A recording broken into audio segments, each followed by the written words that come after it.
నిద్ర కాదురా, అటు చూడు. ఆకాశంలో ఉండే చందమామ మన నదిలోకి దిగాడు. స్నానం చేస్తున్నాడేమో. అమ్మో, మనల్ని చూసే నీళ్లు చల్లుతాడేమో. నాకు భయం. భయం ఎందుకురా?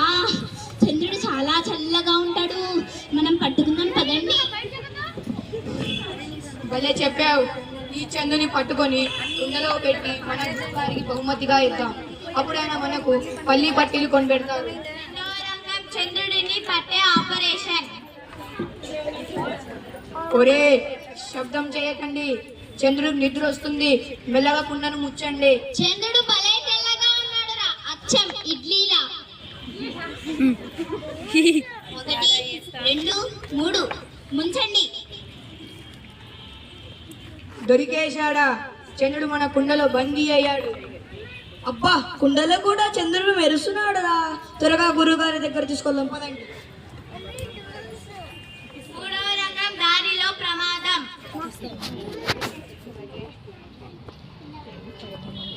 జాగ్రత్త, లోపల చంద్రుడున్నాడు. వాడికి కింద పడితే లోకమంతా చీకటి అయిపోతుంది. చంద్రుడు పడితే పర్లేదు, కానీ నా కాలికి రాయి తగిలితే మాత్రం పులిహోర కింద పడిపోతుంది. అమ్మా, ప్రమాదం జరిగిపోయింది. చంద్రుడు పగిలిపోయాడు. అయ్యో చంద్రుడా, నువ్వు చనిపోయావా? ఎవరున్నారు? అరే, ఈ చంద్రుడు ముక్కలైపోయి తెల్లటి ముక్కలుగా మారిపోయాడు.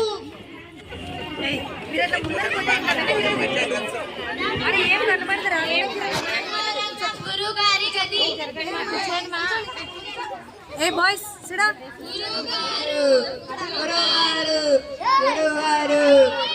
మైక్ రాదు. ఏమైందిరా? పగిలిపోయాడు గురుగారు. చాలా ఎక్కడ చూసినాడు వాడు? సాత్విక్ గారిని అడిగి తీసుకున్నాడు.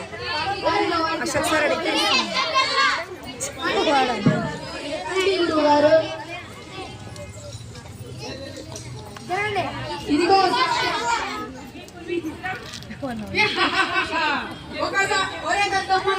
ఒకసారి ఆకాశం వైపు చూడండి.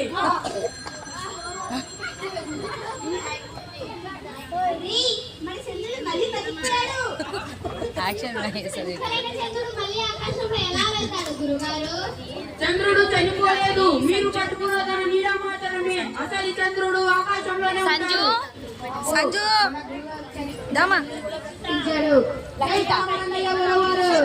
దీక్షిత